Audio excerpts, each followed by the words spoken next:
Et nous sommes de retour au plateau pour la dernière partie de cette émission. Nous abordons notre quatrième et dernier sujet. Nous parlons du Togo. Suspension des activités de l'opérateur Yango sur toute l'étendue du territoire national. C'est à travers un communiqué en date de ce 17 octobre 2024 que le ministère des Transports routiers, aériens et ferroviaires a annoncé la suspension des activités de l'opérateur Yango. Cet opérateur qui travaillerait dans l'illégalité. Ces activités auraient débuté au Togo depuis juin 2024 en violation de toutes les procédures et autorisations administratives requises. Le communiqué ne va pas plus loin, ne fournit pas assez de détails, mais informe l'opinion que l'opérateur travaille donc dans l'illégalité. Et donc, il revient aux Togolais de prendre leurs dispositions. Que faut-il comprendre derrière ce communiqué? Nous en parlons avec nos invités. Je commence par vous, Sana. Depuis un moment, l'univers des transports au Togo s'améliore ou s'étoffe de nouvelles arrivées, parmi lesquelles Yango, qu'on a fini par connaître, avec une forte communication sur les réseaux sociaux et aussi une présence effectivement pour le transport, surtout à Lomé. Voilà cet opérateur qui est là depuis quelques mois et puis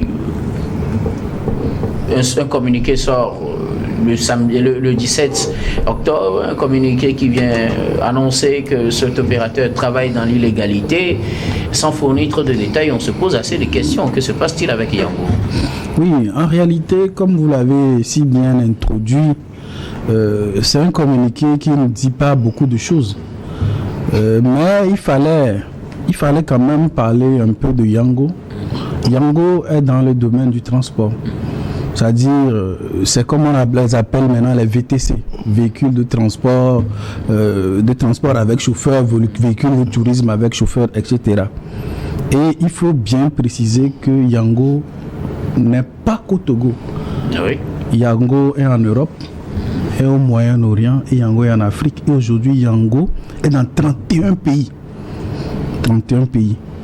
Donc ça veut dire que ce n'est pas une petite structure, ce n'est pas l'entreprise familiale du coin, c'est-à-dire, et même de tous les acteurs dans le domaine du VTC, que ce soit Olé, que ce soit Gozem, que ce soit BK Speed, ils sont loin de s'approcher, ils sont très loin derrière Yango.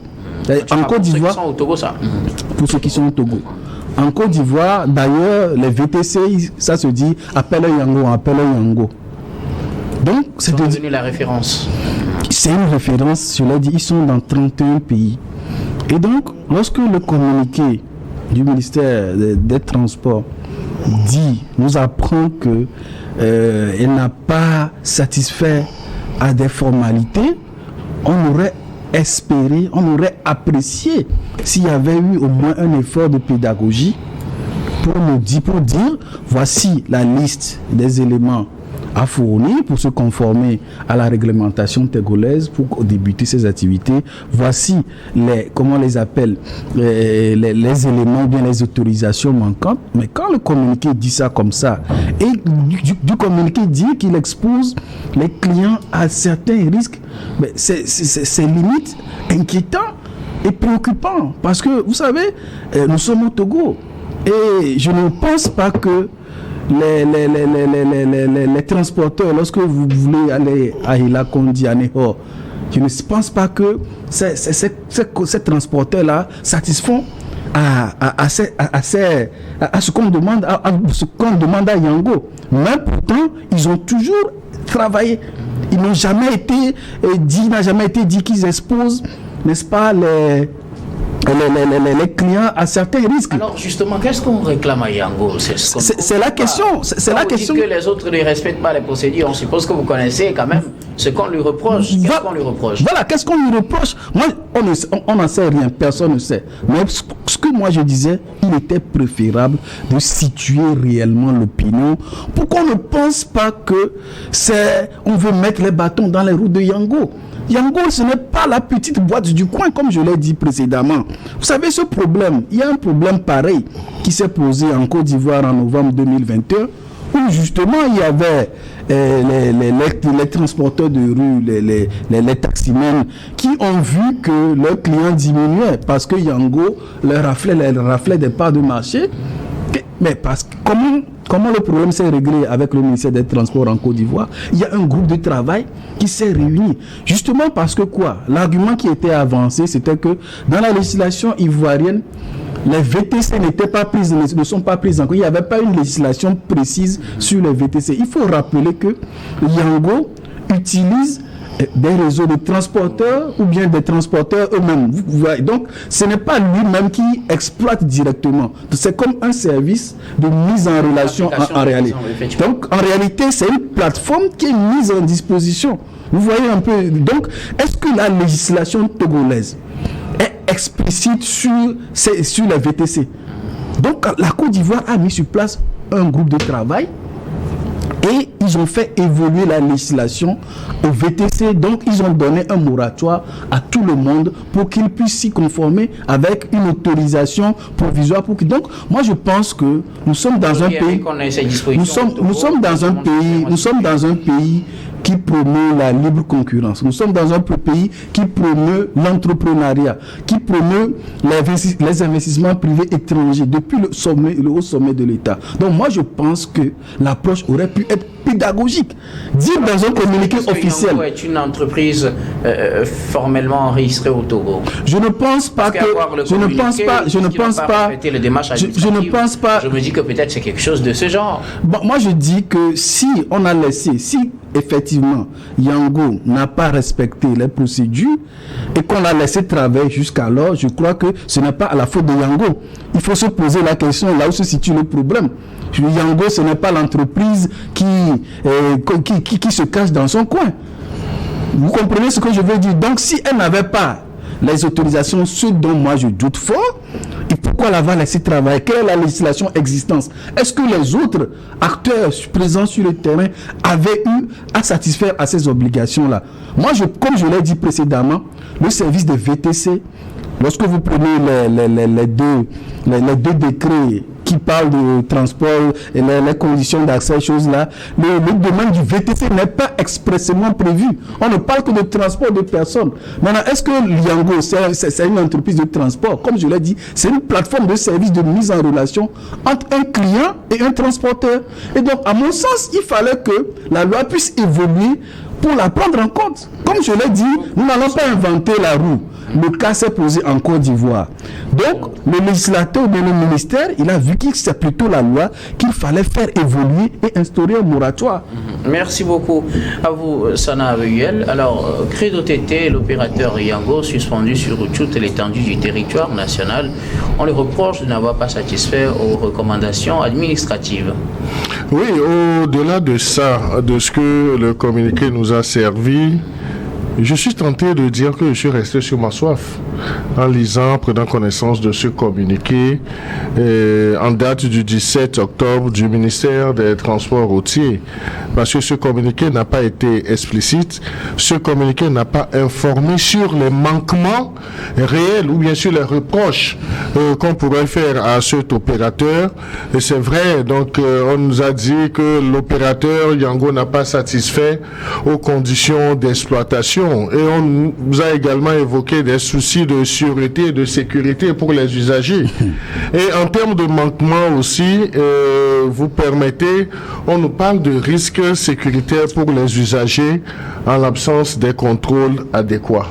Je me dis, Yango n'est pas le premier opérateur. On a vu d'autres opérateurs. Je voudrais faire économie de les citer pour qu'ils n'aient pas l'intention comme quoi c'est dirigé contre eux ces réflexions.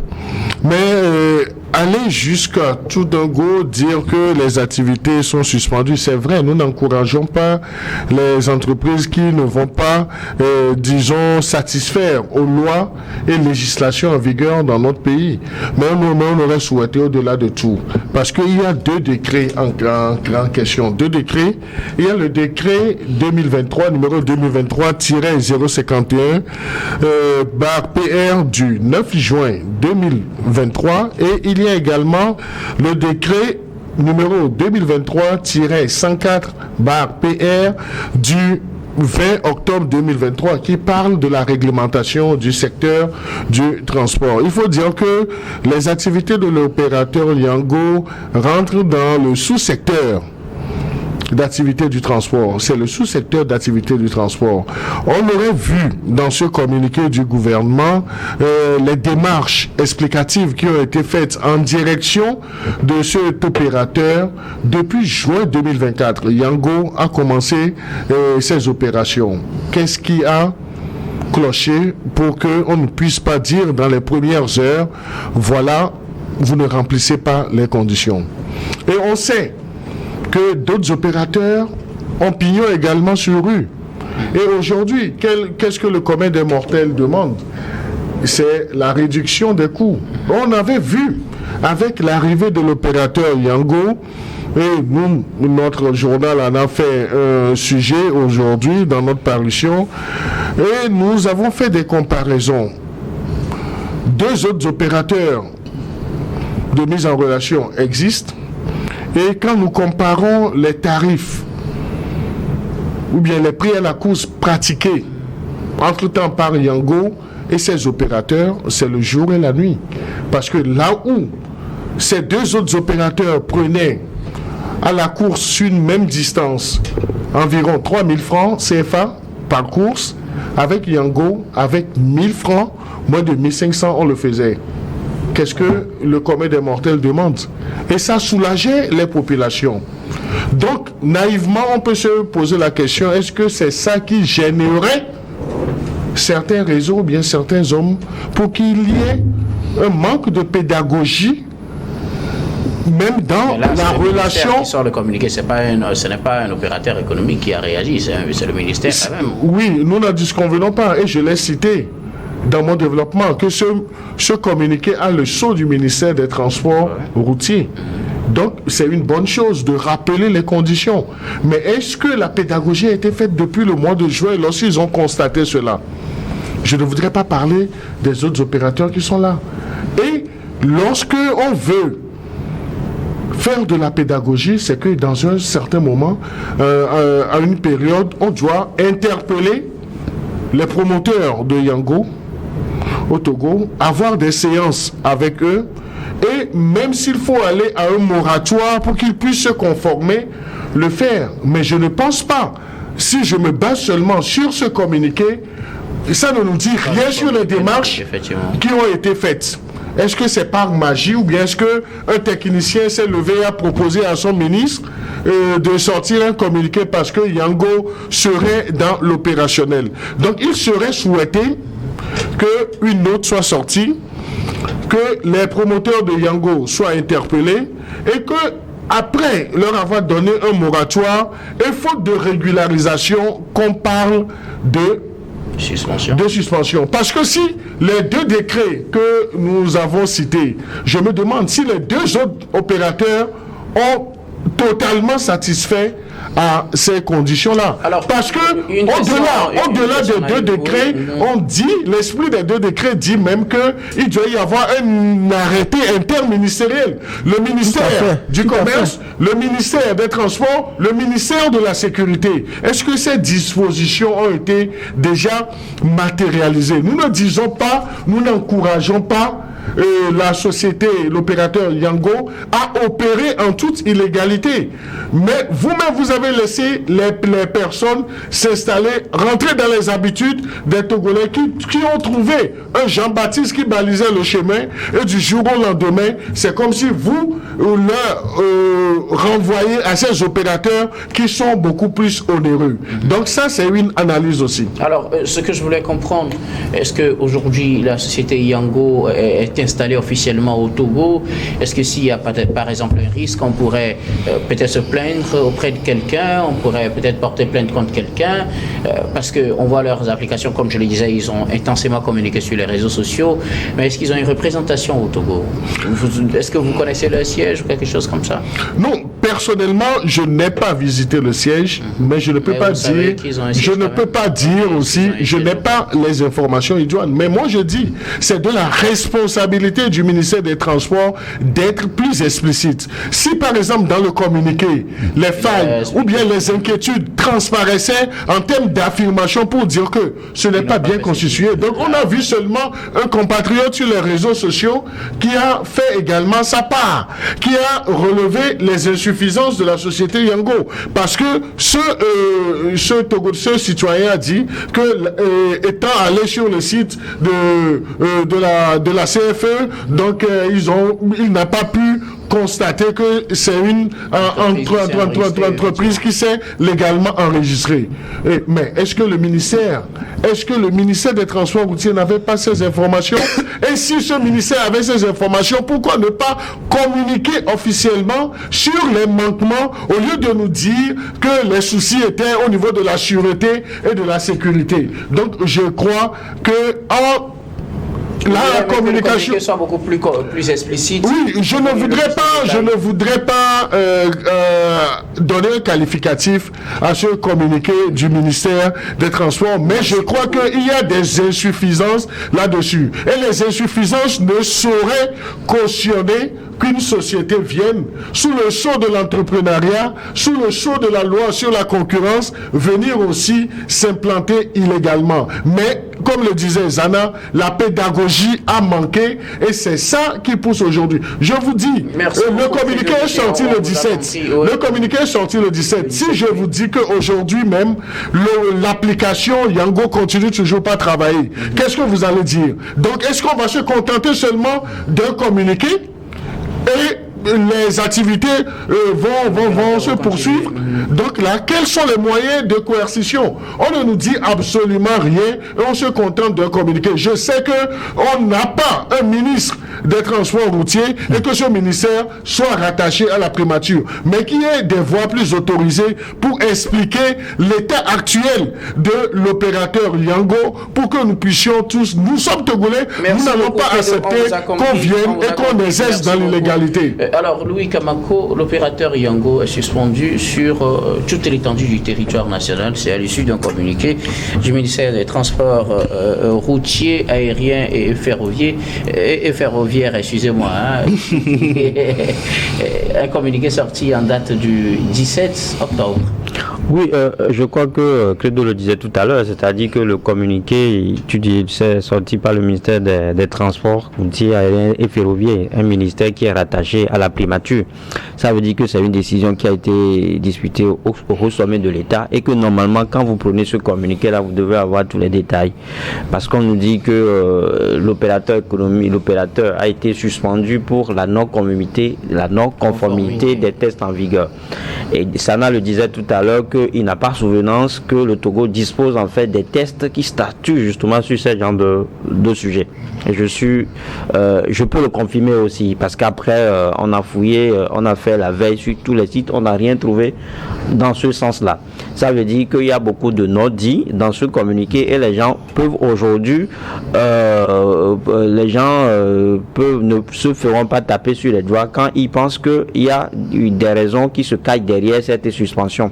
Mais quand on est allé à l'information, tu tentais tout à l'heure de relancer les uns les autres sur la question, ce qu'on reproche ou bien ce qu'on reprocherait à la société, c'est de n'avoir pas une représentation sur le sol togolais, que Yango n'a pas un siège en bonne et due forme au Togo.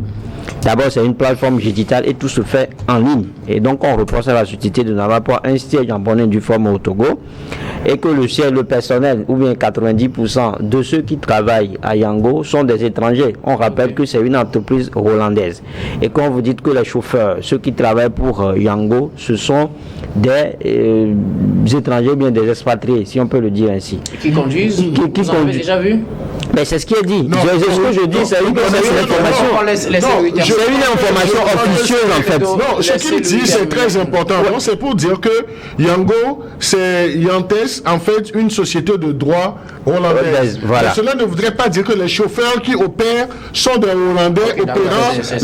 Donc ce n'est pas son intention. Voilà. Ce sont des Togolais. C'est juste la précision que je voudrais. Donc quand c'est comme ça, ils disent que ça revient à l'État en fait de recouvrer sur le plan fiscalement. C'est-à-dire que comme ça, l'État n'arrive pas à percevoir des tasses justement en tant que telles. Donc c'est pour cela. Ne pourra pas passer. Voilà, l'hôtel ne passera pas parce que quelqu'un disait qu'il y a des vidéos qui ont circulé que l'entreprise n'a pas été enregistrée quand vous allez au CFE par exemple. Donc pour l'État, c'est un manque à gagner. Donc je pense que c'est les raisons qui, selon les indiscrétions, sous-tendent en fait la suspension de l'opération Yango. Mais je pense que tout cela est à prendre avec beaucoup de pincettes. C'est pour ça que normalement, il ne nous revient pas en fait de faire cette masturbation intellectuelle là pour aller chercher les causes, parce qu'on a déjà un communiqué officiel qui est sorti. Donc dans ce communiqué là, toutes les informations devaient être disponibles pour nous. Et comme ça, quand on vous interroge sur le sujet, vous ne devez pas normalement bégayer. Ce n'est pas le cas. Donc il nous revient en fait maintenant. Heureusement que vous ne bégayez pas. Hein. Mais je ne bégaye pas. Toujours est-il que ce que je dis soit vérifié. Moi, je le dis comme ça. Parce que ce que je donne, je dis, c'est ce qu'on a pu recueillir sur le terrain. Maintenant, pour des sujets comme ça, il faut faire des recoupements. Maintenant, faire des recoupements à quel niveau? Quand le gouvernement même a déjà fait sortir un communiqué et en a fait fi. Donc je pense que c'est pour ça que je dis que ce que je dis n'est pas à prendre comme une vérité d'évangile. Donc c'est pour ça que je dis qu'est-ce que se cache derrière, parce que dans l'opinion les gens trouvent que c'est l'opérateur qu'on veut à tout prix aujourd'hui éliminer. Parce que Yango, quelqu'un disait tout à l'heure que propose un prix tellement abordable. C'est-à-dire qu'il y a aussi la concurrence. Les gens sont dans une logique de concurrence déloyale. Parce que Yango, quand vous comparez, je le disais, il propose un prix concurrentiel qui aujourd'hui ne fait pas l'affaire. J'aurais même eu dire que les autres sociétés, les autres opérateurs l'ont rappelé à plusieurs reprises de revoir à la hausse son prix. Et donc ça n'a pas été le cas. Ça veut dire que quelque part, eux aussi, ils ont milité à ce que cette suspension-là intervienne. Ils auraient milité. Ça veut dire que les autres auraient milité, ces concurrents auraient milité à ce que cette suspension-là intervienne. Et quand c'est comme ça, je pense que ce sont les citoyens togolais qui vont justement payer les... Mais il faut noter que la concurrence déloyale aussi n'est pas une bonne chose, Louis. Oui, mais la concurrence déloyale n'est pas... Mais quand vous êtes dans un pays, quand vous prenez par exemple, j'ai souvent cité un exemple que Togocel et Mouvefond, les deux opérateurs téléphoniques mobiles sont contents justement pour nous proposer des trucs qui en réalité ne nous arrangent pas. Je ne veux pas être grave envers les uns les autres. C'est-à-dire que c'est une complicité dualiste dans laquelle ils se retrouvent pour... Duopole en fait. Voilà, duopole, voilà le terme approprié. Donc merci. Donc c'est ce qu'ils font souvent. Et donc quand vous pensez que ce que Yango fait, son prix, je pense que c'est un prix qui a été décidé en tenant compte des réalités des Togolais. C'est une société, c'est-à-dire que la société elle est présente dans 7 pays en Afrique, et donc je pense qu'elle n'est pas à sa première expérience, et aujourd'hui qu'on nous dise que cette société-là n'a pas ses propres véhicules, et que les véhicules que Yango utilise, ce sont des véhicules loués, je pense que ça aussi, ça fait partie des raisons selon lesquelles Yango, les activités de Yango sont suspendues. Donc je pense que tout cela c'est trop tiré sur les cheveux, et il va falloir justement revenir, parce que ce sujet c'est un sujet économique très sensible. Il va falloir revenir là-dessus pour situer réellement l'opinion, pour éclairer les uns les autres sur les raisons qui motivent cette suspension-là. Voilà. Merci beaucoup à vous, Louis. Nous arrivons pratiquement. Vous voulez réagir encore? S'il vous plaît, on va y aller très rapidement. Quelques secondes, Sana. Non, moi, comme le disait Louis, par rapport à la sensibilité, c'est-à-dire aujourd'hui, dans l'opinion, les gens se disent, voilà une société qui arrive, qui propose des prix abordables, et du jour au lendemain, elle est suspendue. Ça donne, c'est-à-dire aujourd'hui, les gens ont l'impression c'est-à-dire qu'on est en train de mettre les freins à l'entrepreneuriat, à l'investissement étranger. Donc, il serait intéressant que les responsables de ce ministère, du moins, qui est aujourd'hui rattaché à la primature, puissent vraiment communiquer, nous dire ce qui manque à Yango. Parce que on ne comprend pas. On suspend Yango et un autre opérateur dit qu'il a commandé 200 véhicules. Ou bien quelque chose comme ça. Ça demande à réfléchir, comme le disait. On aurait dit qu'ils sont dans le coup, quoi. Credo, vous voulez dire quelque chose rapidement? Oui, je voudrais me reposer cette question. L'opérateur Yango gênerait qui? gênerait quel réseau? Voilà. Et l'information que je voudrais donner, Yango a commencé en juin et selon les informations, c'est la phase expérimentale. Donc ils disent qu'ils font une phase expérimentale de 6 mois. Et pendant les 6 mois-là, Yango ne perçoit pas d'intérêt sur la commission, pas de commission sur le travail que les chauffeurs font volontairement. On a vu d'autres sociétés où au début n'avaient pas acheté de véhicules à des opérateurs, à des chauffeurs. Et on a même vu que des gens étaient à Gozem, mais avec l'arrivée de Yango, on fait l'application parce que les conditionnalités de Yango arrangeaient beaucoup plus le commun des mortels. Mais la grande question, Yango gênerait qui au Togo? À qui profite la suspension de Yango? Merci. Un très bel article de presse. Nous allons marquer donc ça ne profite pas aux Togolais en tout cas. On va profiter et faire notre dernier tour d'étape très rapidement. Ce sera pour vos mots de fin sur un sujet de votre choix. Je reviens à vous, Sana, rapidement. Oh, bon, moi je voudrais dire à certaines personnes de laisser les intellectuels faire leur travail. Je vois mal quelqu'un donner des leçons à un journaliste dans son domaine, donc il faut que les journalistes évitent de donner des leçons aux universitaires qui savent faire leur travail. Merci beaucoup à vous. Sana Vegel Sadjoretu, vous êtes analyste politique. Merci d'être passé sur ce plateau. C'est moi. C'était un honneur d'échanger avec Credo et Kamako. Louis Kamako, vos mots de fin. Non, mais je n'en ai pas. Juste vous féliciter d'avoir conduit le bateau à bon port. Merci beaucoup à vous, Louis, d'avoir répondu à notre invitation. Vous êtes journaliste et analyste politique. Merci. Credo, quels vos mots de fin? Je voudrais inviter Madame le Premier ministre à être regardant, beaucoup plus regardant dans ce qui se fait en son nom. Aujourd'hui, c'est elle qui a la direction du ministère des Transports routiers. Il faut qu'elle prenne les loupes pour voir toutes les suggestions qui lui seront faites de ce côté. Et également terminer tout en félicitant toutes les actions du gouvernement, féliciter New World, notre chaîne, qui nous donne cette opportunité d'échanger. Nous ne sommes pas des extraterrestres, on n'a pas la science infuse, mais nous faisons des analyses que nous portons, que nous assumons. Merci. Merci beaucoup à vous, Credo Tité, vous êtes journaliste et analyste politique. Merci d'être passé sur ce plateau. C'est moi. Et nous disons également merci à toutes les équipes techniques et rédactionnelles qui nous ont aidés à préparer et à présenter cette émission. Merci beaucoup à Pierrick Obaniko à la réalisation, à Prudence Makoui et Senyo Wampa à la diffusion, à Fofo Golo à la caméra et surtout à vous, très chers téléspectateurs, de nous avoir suivis. C'est la fin de ce numéro de Regard Croisé. Je vous retrouve demain avec le même plaisir pour un autre numéro.